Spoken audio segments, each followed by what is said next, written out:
আসসালামু আলাইকুম। আমরা সাগরে যাবো আরবিদের সাথে, সেই উদ্দেশ্যে আমাদের রিয়াজ ভাই গাড়িতে তার খেতাগাড়টি লইয়া উঠলো। আমরা এখন এ বাড়ি থেকে বের হবো আস্তে আস্তে। আমরা এখন যাচ্ছি সাগরে আরবিদের সাথে। আমরা বের হয়েছি বিসমিল্লাহ বলে। এই তো আমরা একটা মার্কেটের সামনে দিয়ে যেতেছি, যেটা আমাদের বাসার খুবই কাছে। আমরা সচরাচর যে নেসেসারিগুলো লাগে সেগুলো আমরা এখান থেকেই নেই। এখন আমরা আস্তে আস্তে যাব। সামনে আলমিরা থেকে আমরা আমাদের সাগরের প্রয়োজনীয় যে সকল বাজার লাগে সে সকল নিয়ে আমরা চলে যাব সাগরে। এই দেখেন, এত বাহিরে এত রোদ, এত গরম, যেখানে ক্যামেরা অনেক সময় ক্লিয়ার দেখায় না, কারণ গরমে আপনার ক্যামেরাও হ্যাং হয়ে যায় মাঝে মাঝে, এবং অনেক সময় ভিডিও জুমিংয়ের কারণে ক্লিয়ার দেখা যায় না। আমরা গাড়ির ভিতরে বসে আছি। এই মুহূর্তে কাতারের তাপমাত্রা রয়েছে 43 ডিগ্রি তাপমাত্রা, আরও বাড়বে কিছুক্ষণ পর, হয়তো আজকে 48-49 হবে। আমরা এখন আলমিরার দিকে ঢুকবো। এই আলমিরাতে যাচ্ছি আমরা। এখানে সব কেনাকাটা করতে হয়, প্রতি সপ্তাহে আমরা এখানে আসি। এখানে এসে আমাদের যা যা লাগে এখান থেকে কিনতে হবে। আরবির নিষেধ আছে অন্য কোনো মার্কেট থেকে কেনাকাটা করার জন্য।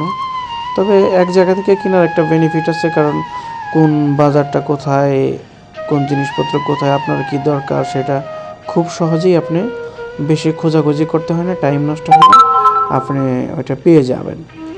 এই জন্য আমরা প্রতিদিন একই মার্কেটে আসি, যেন আমাদের জিনিসপত্র কিনতে অসুবিধা না হয়। এখন সামনে দেখতে পাবেন আমাদের খালাতো ভাই, আমাদের পারভেজ, লক্ষ্মীপুরের ছেলে, অনেক লক্ষ্মী ছেলে। আমরা আলমিরার ভিতরে ঢুকতেছি। এটা হচ্ছে আলমিরা। এখান থেকে আমরা এখন ট্রলি নিয়ে নেব। খালাতো ভাই আমাকে সাজেস্ট করতেছে কী নিতে হবে, যেন না ভুলি, কারণ গত সপ্তাহে আমরা অনেক কিছু ভুলে গিয়েছিলাম, যার কারণে আমাদের কাজে অনেক সমস্যা হয়েছে। এতে আমরা ট্রলি নিয়ে নিলাম। সামনে থেকে আমাদের যা যা লাগে সব নিয়ে নেব ইনশাআল্লাহ। এখান থেকে সব কিছু নিব।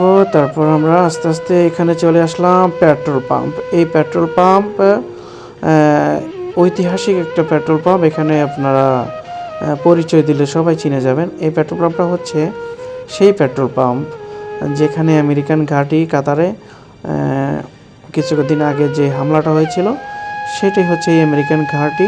তো এই পাম্পে এসে জিজ্ঞেস করলাম যে তারা সেদিন কোথায় ছিল, পাম্পে কোনো ক্ষয়ক্ষতি হয়েছে কিনা। তারা বলেছে না, সেই দিন তাদের বন্ধ ছিল। তার মানে আগে থেকেই সতর্কতা ছিল, এখানে নিরাপত্তা জোরদার করা হয়েছিল, যেন কোনো আক্রমণের শিকার কেউ, মানে ক্ষয়ক্ষতির যেন না হয়।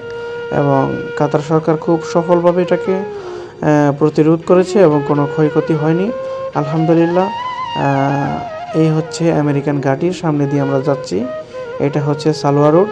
এই রোড দিয়েই